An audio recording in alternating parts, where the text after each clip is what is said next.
The morning sun filtered through the curtains as Sophia Chen ran her fingers over the raised dots of sheet music spread across her lap. At 17, she had been playing piano for as long as she could remember, finding in music what her eyes could never give her. The small apartment she shared with her mother in their quiet town hummed with the faint sounds of her practicing, a daily ritual that neighbors had grown to anticipate.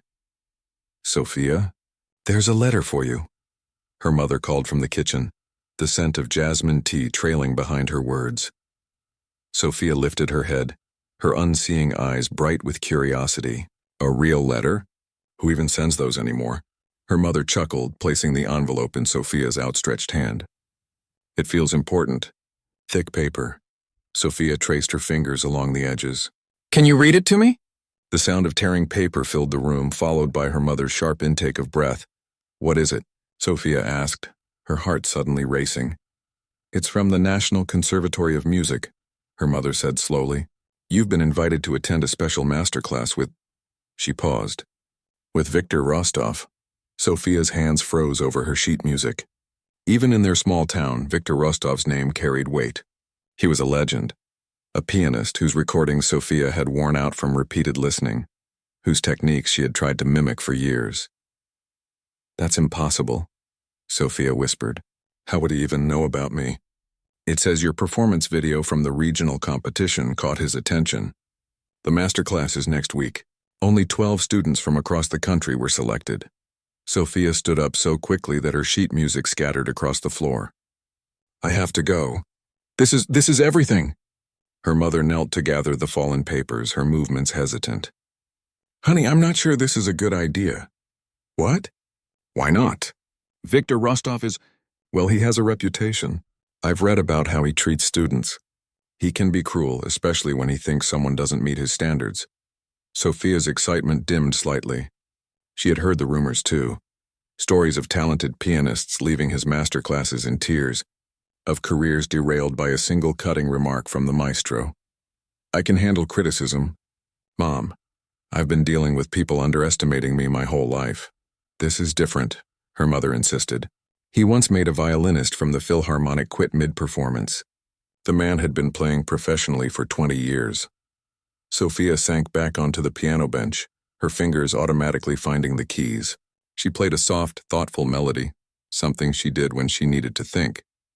"I should call Mr. Takeda," she said finally, referring to her piano teacher of the past 10 years. Mr. Takeda arrived at their apartment that evening, bringing with him the scent of wood polish from the music school where he taught. In his mid-60s, he had been the first person to truly believe in Sophia's talent, adapting his teaching methods when others claimed a blind girl couldn't master classical piano at a high level. "This is an extraordinary opportunity," he said after hearing about the invitation.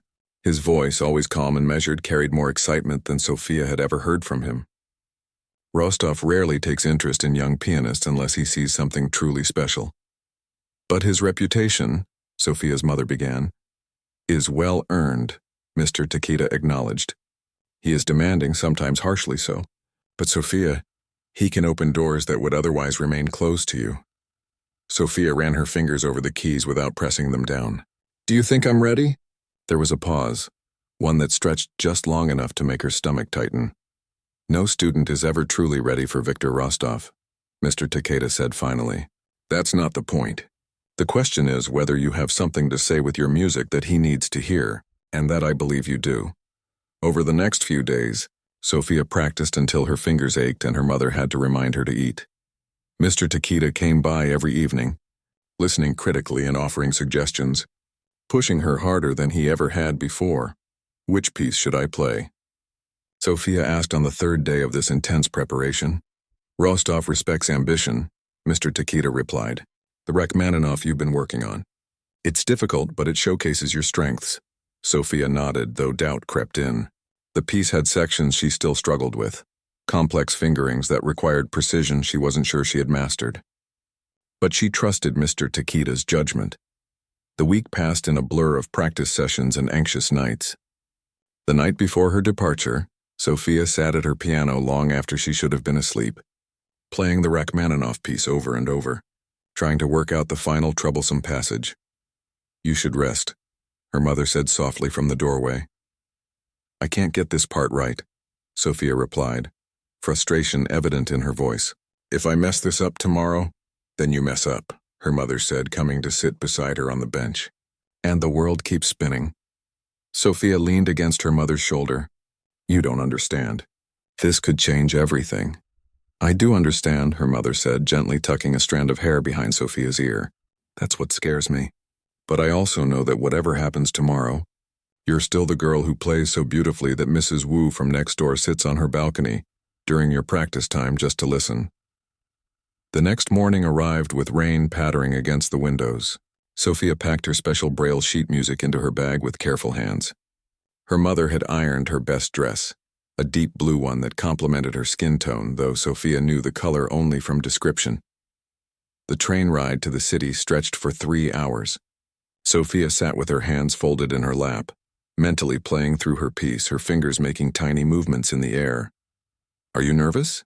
Her mother asked about halfway through the journey. Terrified, Sophia admitted with a small laugh, but excited too. It's like standing on the edge of something big, you know? Like I can feel my life about to change, but I don't know if it's going to be good or bad. Her mother squeezed her hand. Whatever happens, we go home together at the end of the day. The National Conservatory of Music was an imposing building, if the echo of their footsteps in the entrance hall was anything to go by. Sophia could sense the vastness of the space around her, could hear the whispers of other students and the distant sound of instruments being tuned. The master class will be held in the Steinway Hall, said a woman who introduced herself as the event coordinator. There will be an audience, other students, some faculty, a few critics. Sophia nodded, her mouth suddenly dry. She hadn't expected an audience. You'll be the 4th performer, the woman continued. Mr. Rostov likes to have students wait backstage until their turn, so you can listen to the others. As they were led backstage, Sophia clung to her mother's arm, her cane tapping lightly against the polished floor. The sounds of the first student's performance drifted back to them, a technically flawless rendition of a Mozart sonata. He's good, Sophia whispered. So are you, her mother whispered back. The first 3 students each received brief, cutting feedback from Rostov.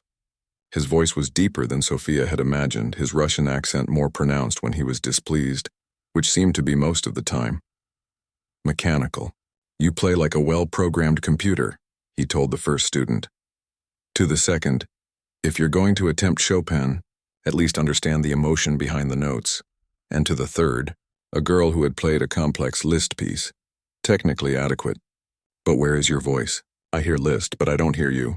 Then it was Sophia's turn. Her mother squeezed her hand one last time before a stagehand led her to the piano. The walk felt endless, each step bringing her closer to the moment she had both dreamed of and dreaded. The piano bench was cool beneath her as she sat down. She could feel the weight of eyes on her, dozens of people watching, waiting. Among them somewhere sat Viktor Rostov, the man whose opinion could shape her future. Sophia took a deep breath and placed her hands on the keys, ready to begin the journey that would change her life forever. Sophia's fingers hovered over the keys as she took a deep breath. The hall was so quiet she could hear the gentle hum of the ventilation system. Before she could start playing, she reached into her bag to pull out her Braille sheet music, carefully placing it on the stand in front of her. Though she had memorized the piece, having the music there gave her comfort, a safety net if her memory failed under pressure. What is this delay? The sharp voice cut through the silence, making Sophia freeze. Viktor Rostov spoke from somewhere in the front row, his Russian accent thick with impatience. I'm just setting up my sheet music, Sophia explained, her voice smaller than she intended. Sheet music? You mean those bumps on paper? Rostov's tone shifted from impatient to incredulous. Are we to wait while you feel around? A uncomfortable murmur rippled through the audience. Sophia's cheeks burned as she finished positioning her music. I've been ready for 20 minutes, Rostov continued, his voice carrying effortlessly through the hall. The audience has been ready. The piano has been ready. Yet here we are, waiting for you to arrange your special accommodation, Sophia swallowed hard. This wasn't how she had imagined her introduction to Viktor Rostov would go. She had prepared herself for criticism of her playing, not judgment, before she had even touched the keys. I'm sorry for the delay, she said, trying to keep her voice steady. I'm ready now. Are you? Because preparation happens before you sit at the piano. Professionals don't waste everyone's time. Sophia heard someone shift, uncomfortably in the front row. Perhaps another judge or an assistant. Trying to smooth over the moment, Victor. A female voice said quietly. Perhaps we should expect the same standards from all participants, Rostov interrupted. That is true equality, is it not? Or do you suggest we lower our expectations? The woman fell silent. Sophia sat perfectly still, her hands now resting in her lap, unsure if she should begin playing or respond to his comments. Tell me, Miss Chen, Rostov continued, his tone shifting to something that sounded almost conversational, though no less dangerous. Why are you here today? The question caught her off guard. Because I was invited. Yes, but why? What made you think you belong on this stage? The words stung more than Sophia wanted to admit. They echoed questions she had asked herself countless times over the years, doubts that crept in during her darkest moments. She could hear the whispers from the audience growing louder, people shifting uncomfortably in their seats. I'm here because I love music, she finally said, and because I've worked hard to be good enough. Love. Rostov repeated the word as if it were a foreign concept. Love does not make up for limitations. This is a profession of precision, of visual communication with the conductor, with other musicians. It requires reading music in real time, making split-second adjustments. Sophia's hands began to tremble slightly. She curled them into fists to stop the shaking. With all due respect, she said, surprised by the steadiness in her voice, I've found ways to adapt to those challenges. Have you? There was something like amusement in Rostov's voice now. Then by all means show us these adaptations. Play your piece. Taking another deep breath, Sophia placed her hands on the keys and began the Rachmaninoff. The opening notes flowed from her fingers, filling the hall with the complex melody she had practiced countless times. For a few blissful moments, she lost herself in the music, forgetting the tension of the preceding exchange. Then she reached that troublesome passage, the one she had stayed up late practicing. Her fingers fumbled, hitting a wrong note that rang out painfully clear in the perfect acoustics of the hall. She recovered quickly, continuing with the piece, but the damage was done. Stop, Rostov commanded. Sophia's hands froze over the keys. This is precisely what I'm talking about, he said. That passage requires visual coordination that you simply cannot master. The distance between the notes, the precise timing, these are not matters of feeling or intuition. I made a mistake, Sophia said. Anyone can make a mistake, but not everyone should be on this stage, Rostov replied. There's a reason we don't see blind pianists headlining at Carnegie Hall. The limitations are real, not social constructs to be overcome with enough determination and inspirational background music. Someone gasped in the audience. Sophia felt as though all the air had been sucked from her lungs. She had faced doubt before, had encountered people who questioned her abilities, but never so publicly, never so cruelly, and never from someone whose opinion mattered so much in the world she desperately wanted to belong to. Do you know how many talented pianists with perfect vision work their entire lives and never make it? Rostov continued.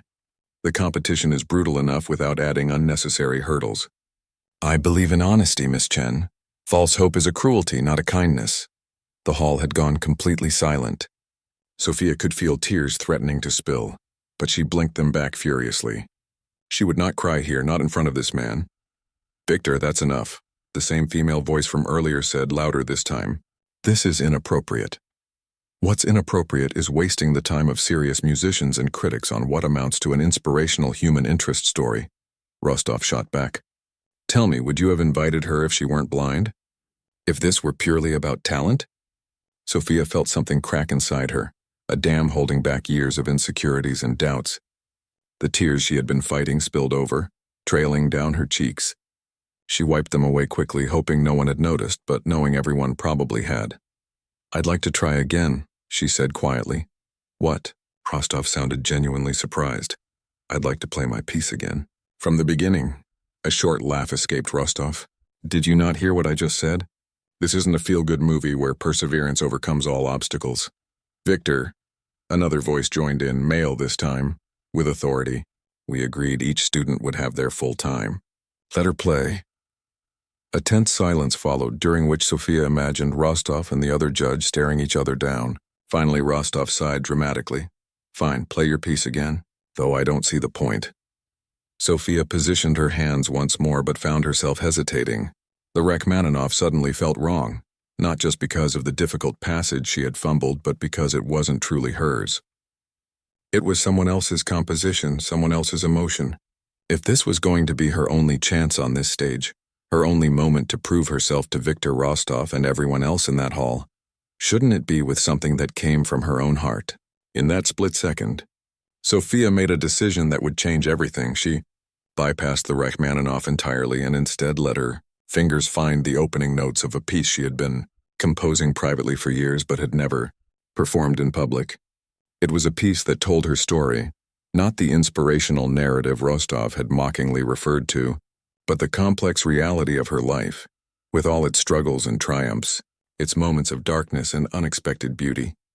The first few notes were tentative, questioning, like a child taking its first steps into an unknown world.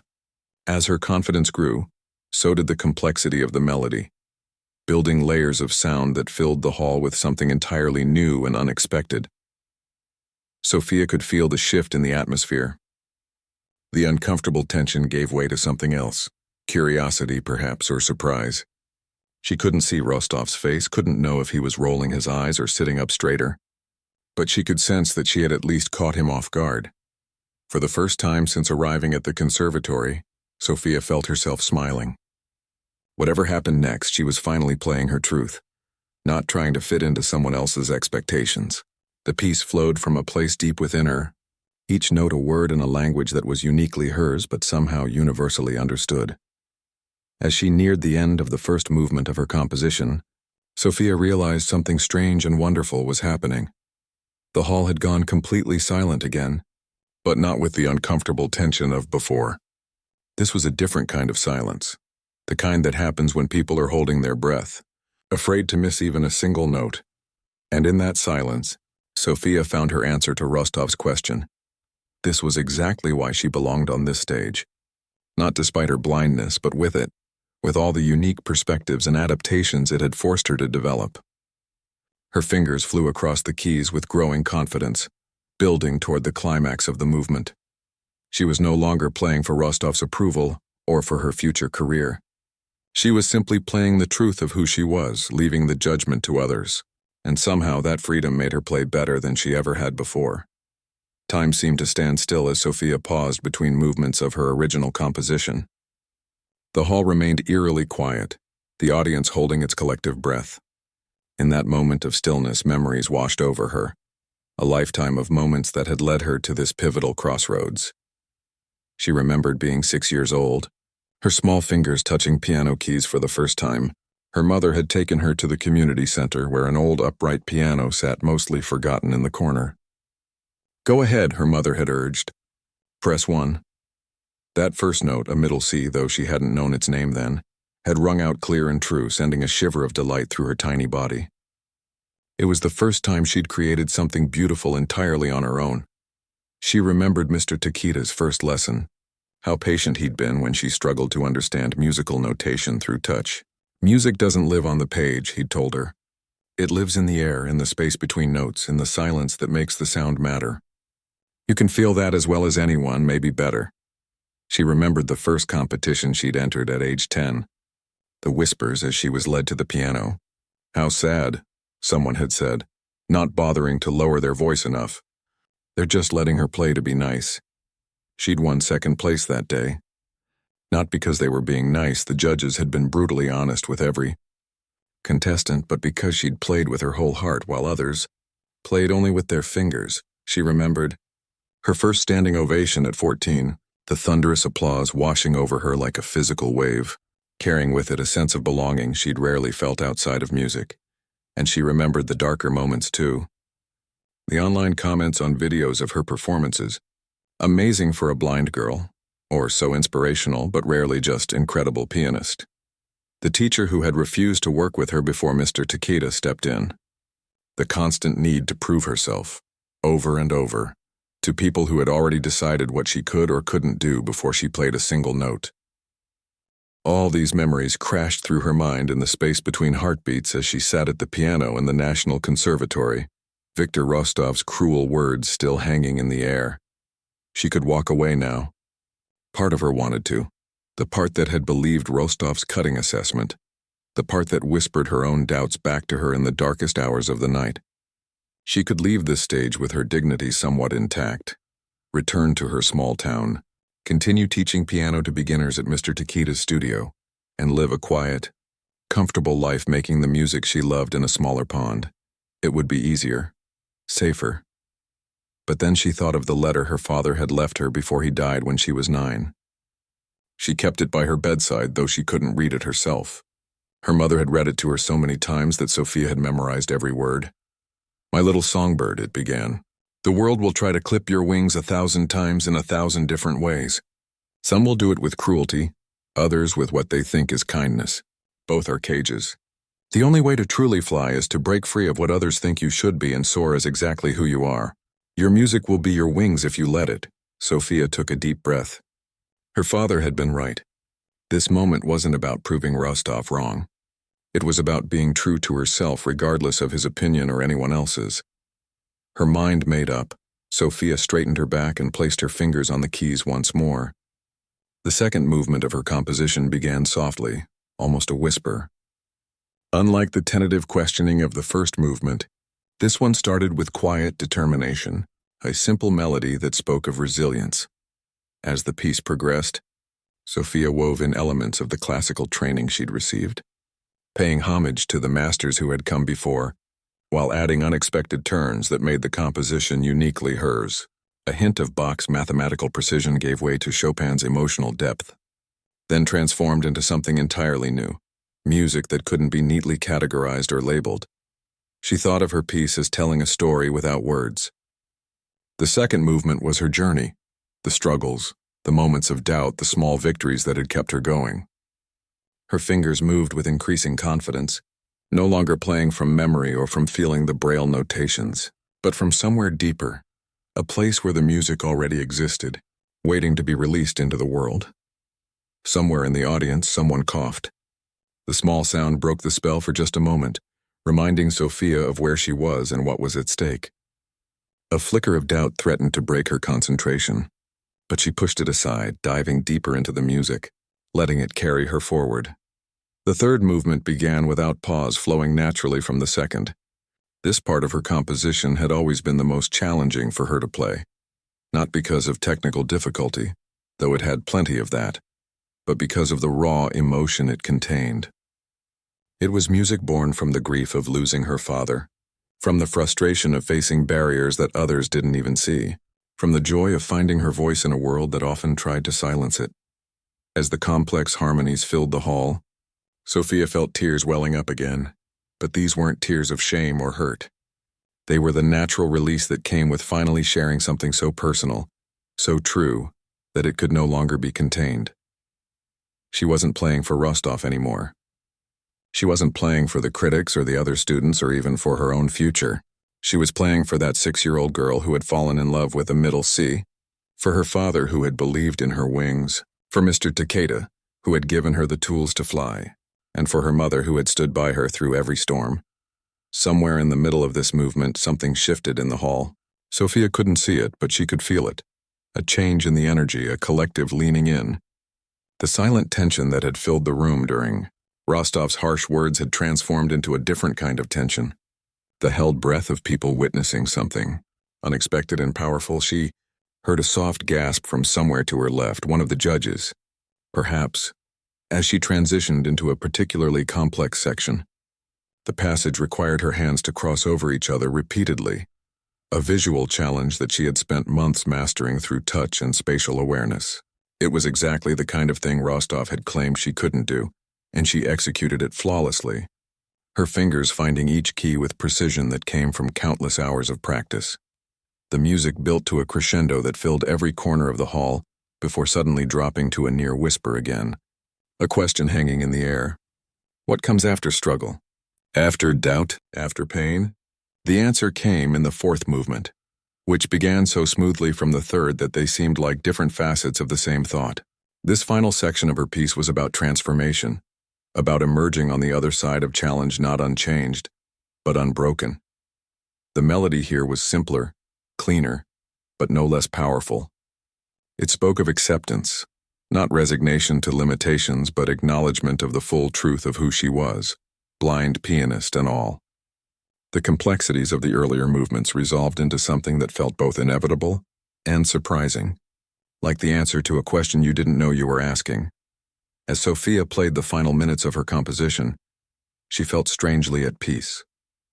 Whatever happened next, whether Rostov dismissed her or praised her, whether this performance opened doors or closed them, she had been true to herself. She had shared her authentic voice rather than trying to imitate someone else's. For the first time in her musical life, she felt completely free. The final notes of her composition hung in the air, resonating through the hall, gradually fading into a silence that felt sacred somehow. Sophia's hands remained poised above the keys for a long moment, before she finally lowered them to her lap. She had no idea how her performance had been received. Without sight, she couldn't read the expressions on people's faces, couldn't see if they were moved or bored or checking their watches. In recordings of her previous performances, she had been told that she often had her eyes closed while playing, her face expressive, revealing every emotion in the music. She wondered what her face had shown during this most personal of performances. The silence stretched on, becoming uncomfortable. Had she made a terrible mistake? Had her defiance of convention by playing her own composition instead of the agreed-upon Rachmaninoff offended the judges? Was everyone simply waiting for her to leave the stage so they could move on to a real pianist, as Rostov had implied? Sophia swallowed hard and prepared to stand, to find her way off the stage with as much dignity as she could muster. Whatever happened next, she had made her choice, and she would live with the consequences. She reached for her cane, her hand trembling slightly, and then the hall exploded. The silence shattered like glass as applause erupted throughout the hall. It started somewhere in the back, a few pairs of hands clapping tentatively, then spread like wildfire until the entire audience was on their feet. The sound was deafening, a wall of appreciation that washed over Sophia in waves. She sat frozen at the piano bench, her hand still reaching for her cane, unable to process what was happening. This wasn't polite applause. This was something else entirely. "Bravo," someone shouted from the balcony. "Incredible," called another voice. The cheers mingled with the applause, creating a symphony of approval that Sophia had never experienced before. Her performances had been well received in the past, but nothing like this. Nothing that felt like the entire room was vibrating with excitement. Tears spilled down her cheeks, but she made no move to wipe them away this time. These were tears of relief, of joy, of the pure catharsis that comes from being truly seen after a lifetime of being overlooked. A hand touched her shoulder gently.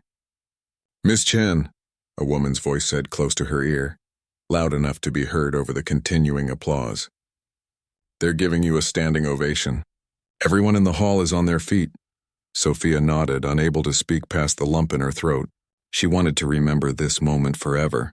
The thunderous applause, the feel of the piano keys still warm beneath her fingertips, the knowledge that she had taken the biggest risk of her musical life and somehow, against all odds, it had paid off. The applause continued, showing no signs of dying down. The woman beside her, one of the judges Sophia guessed from her voice, seemed to be waiting for something. "Would you like to take a bow?" she asked finally. Sophia nodded again. With shaking legs, she stood and faced the direction of the audience. She bowed deeply the way Mr. Takeda had taught her, from the waist with her right hand over her heart. The applause impossibly grew even louder. When she straightened, the woman guided her hand to the edge of the piano, allowing Sophia to ground herself as she turned to bow in different directions, acknowledging the entire hall. As the applause finally began to fade, Sophia heard movement in the front row. Footsteps approached the stage, measured, unhurried steps that stopped just before the piano. "Miss Chen." It was Rostov's voice, instantly recognizable by its deep timbre and Russian accent. The hall fell completely silent again, everyone waiting to hear what the famous pianist would say after witnessing such a performance. Sophia braced herself. Even after the audience's reaction, part of her expected more criticism, more dismissal of her abilities. "That was not Rachmaninoff," Rostov said, his tone unreadable. A nervous laugh rippled through the audience. "No, sir," Sophia replied, finding her voice at last. "It wasn't. What was it?" "Something I've been working on. My own composition. There was a pause during which Sophia could almost feel Rostov's eyes studying her, reassessing his earlier judgment. You wrote that piece? Yes. All of it? The harmonies, the counter melodies, the structure? Yes, sir. Another pause, longer this time. In all my years of teaching, Rostov said finally, his voice carrying easily through the silent hall, I have heard countless students play the works of the masters. Some play with technical perfection, some play with passion, a very few play with both, but it is the rarest thing to hear someone play with a truly original voice. Sophia held her breath. What you just played, Rostov continued, was unlike anything I've heard before. It had elements of classical structure, yes, but there was something else there, something uniquely yours. The compliment was so unexpected that Sophia wasn't sure she had heard correctly. Does this piece have a name? Rostov asked. Sophia hesitated. She had never intended to share this composition publicly, had never even given it a proper title in her own mind. I call it Seeing Through Darkness, she said finally. A murmur of appreciation ran through the audience. An apt title, Rostov said, though perhaps after today you might consider Seeing Beyond Darkness instead. The suggestion held an implied apology that wasn't lost on Sophia or anyone else in the hall. It wasn't a direct acknowledgement of how wrong he had been, but coming from Viktor Rostov, it was perhaps as close to an apology as anyone had ever received. I'll consider it, Sophia said, a small smile playing at the corners of her lips. Good. Now, I have questions about your technique in the third movement. The crosshand section was particularly interesting. How did you develop that approach? And just like that, they were talking about music. Not her blindness, not her limitations, but her artistic choices and technical solutions. Rostov's questions were still demanding, still pushing her to explain and defend her decisions, but they came from a place of genuine curiosity rather than dismissal.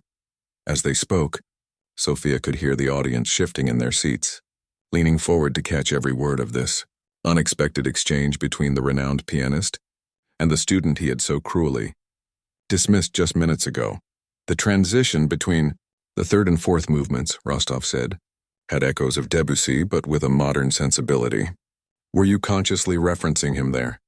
Partially, Sophia admitted, but I was also thinking of water, how it can be both powerful and gentle, destructive and life-giving. The same way music can express opposite emotions simultaneously. Interesting. There was a new note in Rostov's voice, respect. And the final movement with that recurring motif that never quite resolves until the very end. That represents questions without easy answers, Sophia explained. Like whether limitations define us or whether we define them. A weighted silence followed her words. Everyone in the hall understood what she was really saying, and to whom. Indeed, Rostov said quietly. Then more loudly, addressing the entire hall. Ladies and gentlemen, we have witnessed something extraordinary today. A musician who not only plays with technical skill and emotional depth, but also composes with a unique voice. This is what these masterclasses are meant to discover, not just competence but brilliance.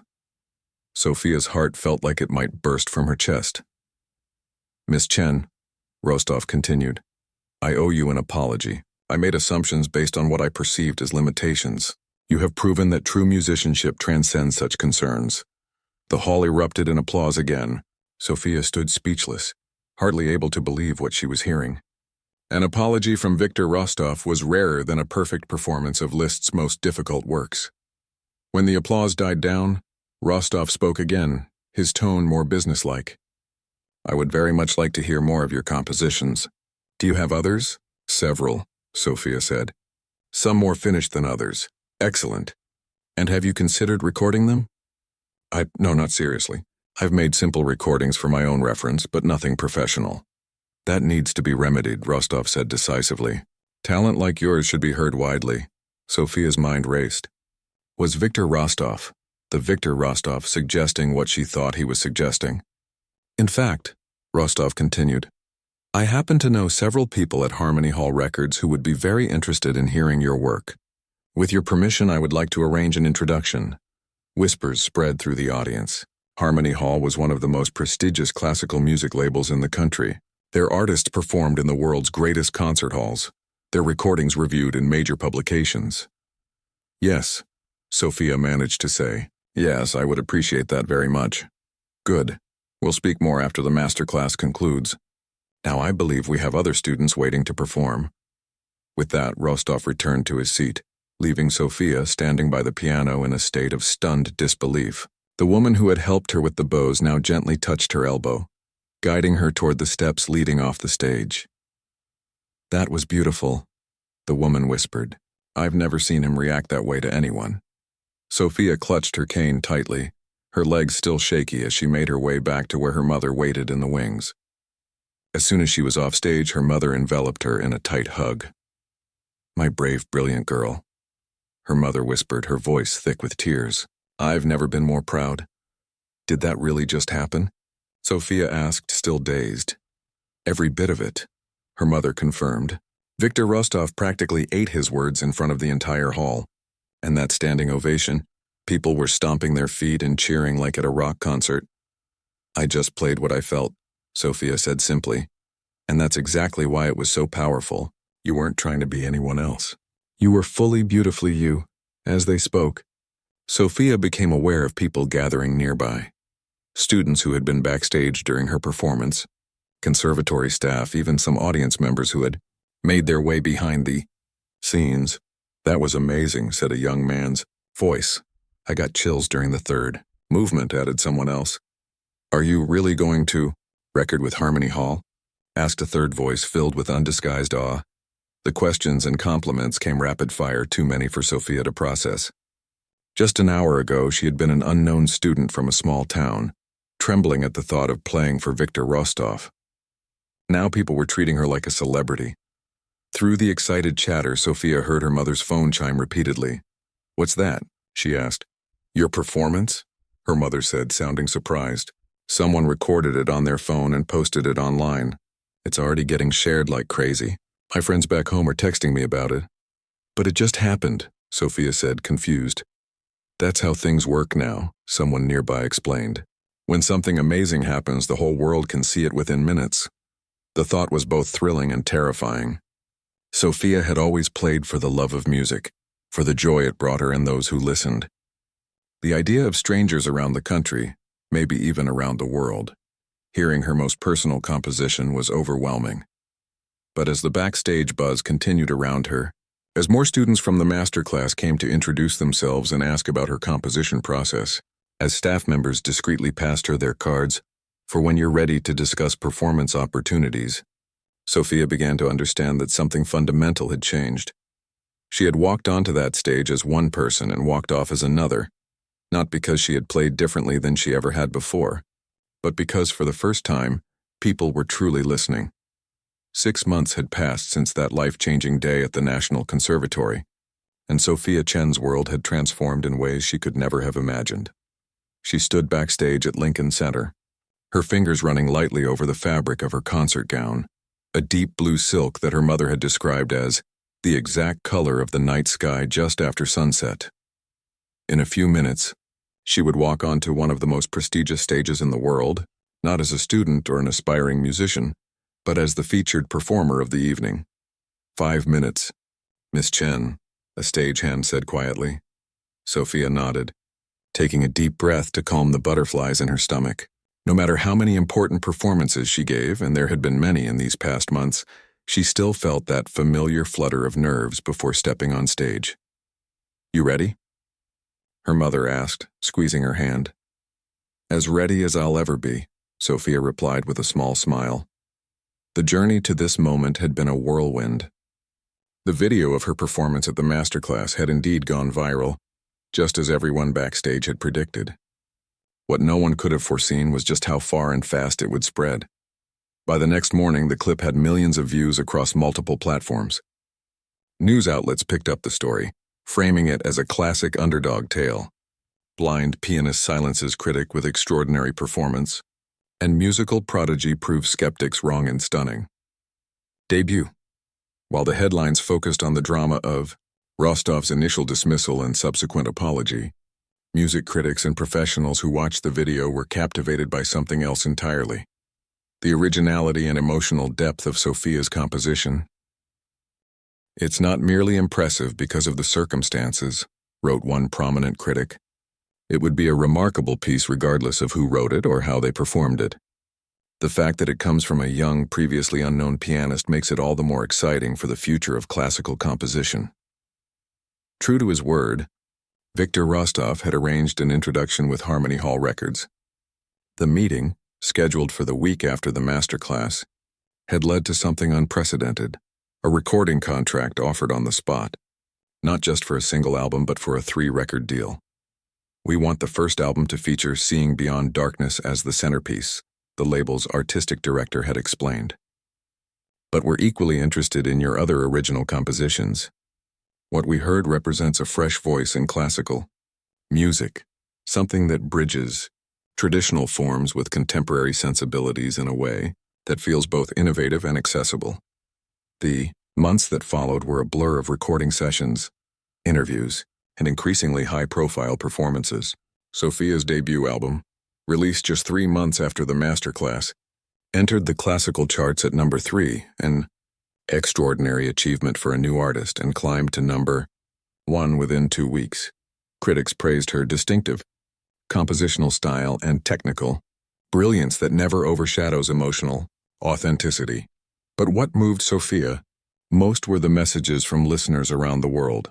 "Your music helped me through the darkest time in my life," wrote a woman, recovering from a serious illness. "I never liked classical music until I heard your album," a teenage boy confessed.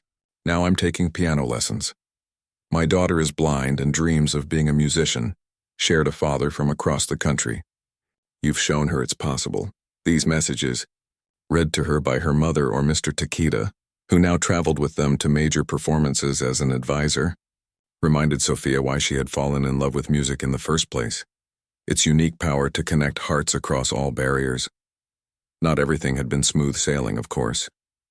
The sudden fame had brought challenges along with opportunities. Some critics questioned whether her success was based more on her compelling story than her actual talent. Others suggested her music wasn't serious enough for traditional classical audiences, while still others argued it wasn't accessible enough for mainstream listeners.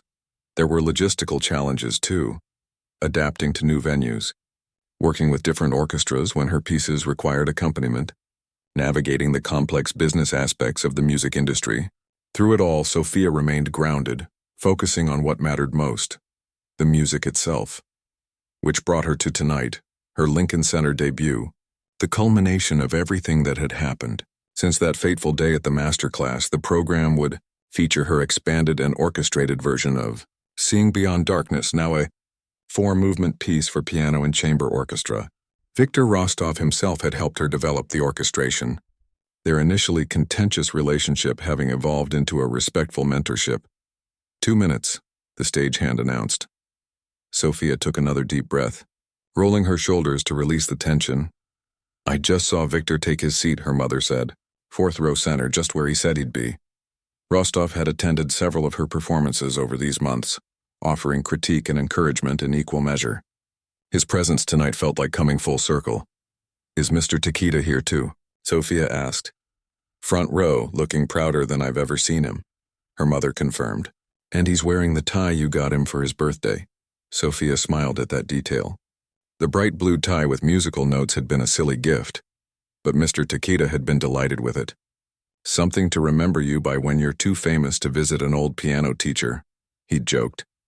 But Sophia had made sure to keep regular contact with him, even flying him to New York for her recording sessions to get his input on her performances. Some things were too important to lose in the rush of a changing life. "It's time, Miss Chen," the stagehand said. Sophia nodded, picking up her cane. Though she knew the layout of the stage perfectly from rehearsals, the cane was both a practical tool and a statement, a reminder to herself and others that she wasn't trying to hide or minimize her blindness. It was simply part of who she was, neither defining her entirely nor irrelevant to her journey. Her mother gave her a quick hug. "Your father would be so proud," she whispered. Sophia blinked back tears, not wanting to ruin her makeup before the performance. "I think he knows," she said softly. With a final deep breath, she made her way to the stage entrance. The stagehand gently touched her elbow to signal they had arrived, then stepped back. As Sophia stepped onto the stage, the applause began, warm and welcoming, building as she made her way confidently to the piano at center stage. The sound washed over her, but she remained focused on counting her steps, on feeling the slight change in flooring that told her exactly where she was. When she reached the piano, she turned to face the audience and bowed deeply. The applause intensified, and she could hear a few cheers mixed in. After acknowledging the audience, she turned to her right and bowed to the chamber orchestra that would accompany her for the second half of the program. Finally, she settled onto the piano bench, adjusting its height slightly. This first piece was one of her newer compositions, written during the whirlwind months since the masterclass. She had titled it Unexpected Paths, a reflection on how life could change in an instant, taking you places you never imagined. As the hall fell silent, Sophia placed her hands on the keys. The familiar feel of cool ivory beneath her fingertips centered her as it always had. No matter how grand the venue, how prestigious the occasion, this moment, the quiet communion between musician and instrument just before the first note, remained the same. She began to play, her fingers finding the keys with the precision that came from thousands of hours of practice. The opening notes rose clear and true in the perfect acoustics of Lincoln Center, carrying to every corner of the hall without losing their delicacy. As the piece progressed, Sophia felt herself relaxing into the music, letting it flow through her. The nervousness that had gripped her backstage melted away, replaced by the joy that always came when she was fully immersed in her art. She could sense the audience's reaction, the subtle shift in energy as they connected with the music. It was something she had become attuned to over these months of performing, the almost imperceptible change in the quality of silence that told her listeners were fully engaged, holding their breath as a phrase unfolded or a melody resolved in an unexpected way. When the final notes of Unexpected Paths faded away, there was a moment of complete stillness before the applause began, tentative at first, then building to an enthusiastic ovation. Sophia smiled and bowed from her seat before preparing for the next piece. The program continued with 2 more solo works before intermission. Then came the main event, Seeing Beyond Darkness, now expanded from its original form into a full concerto-like piece for piano and chamber orchestra. As the orchestra joined her on stage after intermission, Sophia felt a flutter of anticipation. This composition, born in private moments of both struggle and joy, had changed her life. It had started as a personal expression, never intended for other ears. Now it would be heard in one of the world's greatest concert halls, played by some of the finest musicians in the country. The conductor leaned close to her piano. "Ready, Miss Chen?" "Ready," she confirmed. The piece began with the orchestra alone, introducing themes that Sophia's piano would later develop and transform. When her entrance came, her fingers found the familiar patterns that had once been played in defiance of Victor Rostov's dismissal. Now they were played in celebration of how far she had come since that day. As the final movement built toward its climax, Sophia poured everything into her playing, all the doubt she had overcome, all the joy she had found in music, all the connections she had made through her art. The orchestra swelled around her piano, not competing with it but complementing it, lifting it higher. The piece ended not with dramatic flourish but with a gentle resolution, a quiet acceptance of both struggle and triumph as natural parts of any journey worth taking. When the last note faded away, the audience erupted. The standing ovation was immediate and unanimous, the applause thunderous in the magnificent hall. Sophia stood and bowed, then turned to acknowledge the orchestra and conductor. As she faced the audience again, roses began landing at her feet, a traditional tribute rarely seen in modern classical concerts. The applause continued, showing no signs of diminishing. In that moment of triumph, Sophia thought not of the fame or the acclaim, but of the journey that had brought her here. She thought of that first middle C at the community center piano, of Mr. Takita's patient guidance, of her father's letter about finding her wings, of her mother's unwavering support through every challenge, and yes, she even thought of Victor Rostov's cruel words that had nearly broken her spirit, but ultimately helped her find her true voice. Sometimes the darkest moments truly did lead to unexpected light. As she took her final bow of the evening, Sophia Chen knew that this was just one milestone in an ongoing journey. There would be more music to write, more challenges to face, more unexpected paths to follow. But whatever came next, she would face it, as she had face.